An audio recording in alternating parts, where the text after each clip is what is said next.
ভুল বুঝতে পেরেই সূর্যের কাছে দীপাকে আবারও ফিরিয়ে দিল সোনা। হ্যাঁ বন্ধুরা, এমনটাই দেখতে পাবো আমরা অনুরাগের ছোঁয়া ধারাবাহিকের আগামী পর্বগুলোতে। চারুর প্রমাণেই রুডির মুখও সোনার সামনে খুলে যায়। চারু সকলের সামনে এটা প্রমাণ করে দেয় যে দীপা সত্যিই নির্দোষ। দীপা যা যা বলেছিল তার সমস্ত কিছুই সত্য। ওই ছদ্মবেশী ডরথিই হচ্ছে রুডি, লাবণ্য সেনগুপ্তর বন্ধু সেজে যে এই বাড়িতে এসেছে শুধুমাত্র সে এই পরিবারটাকে ধ্বংস করতে চায়, এই পরিবারের প্রতিটা মানুষকে আলাদা করে দিতে চায়। তার জন্যই সে এই বাড়িতে রয়ে গেছে। দীপা শুধুমাত্র তার পরিবারকে বাঁচানোর জন্যই চেষ্টা করে গেছে। সকলেই তখন বুঝতে পারে দীপা সত্যিই তাদের ভালো চায়। ভালোর জন্যই দীপা বারবার এই বাড়িতে ছুটে এসেছে, শত অপমান সহ্য করেও। দীপা যদি না থাকতো তাহলে হয়তো এই বাড়ি এবং তাদের পুরো পরিবারটাই ধ্বংস হয়ে যেত।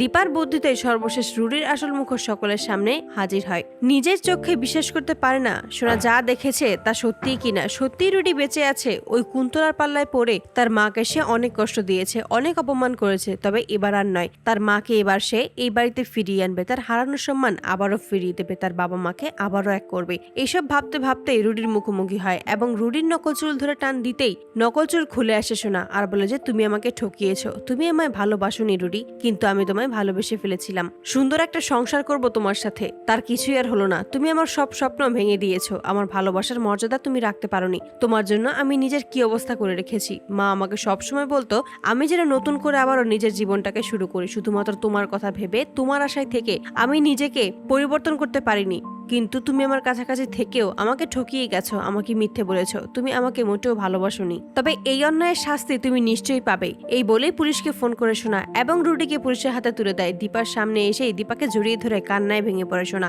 শোনা যে ভুল করেছে তার জন্য দীপার কাছে ক্ষমা চাইলে দীপা তখন বল, তুই যেহেতু নিজের ভুলটা বুঝতে পেরেছিস আমি তোকে ক্ষমা করে দিলাম। দীপার প্রতি সকল অভিমান দূর করেই বাবার কাছে দীপাকে আবারও ফিরিয়ে দেয় শোনা। সূর্যকে বলে আজ থেকে মায়ের সকল দায়িত্ব তোমার, তুমি কিন্তু মাকে আগলে রাখবে। মা অনেক কষ্ট করেছে, আমিও অনেক কষ্ট দিয়েছি মাকে, কিন্তু আমি চাই মায়ের বাকিটা জীবন কোনো কষ্ট না দিতে, শুধু শান্তিতে কাটাবে মা, তুমি কিন্তু আগলে রাখবে। ঠিক তখনই বলে যে আমি আমার ওয়াইফকে ঠিক করব।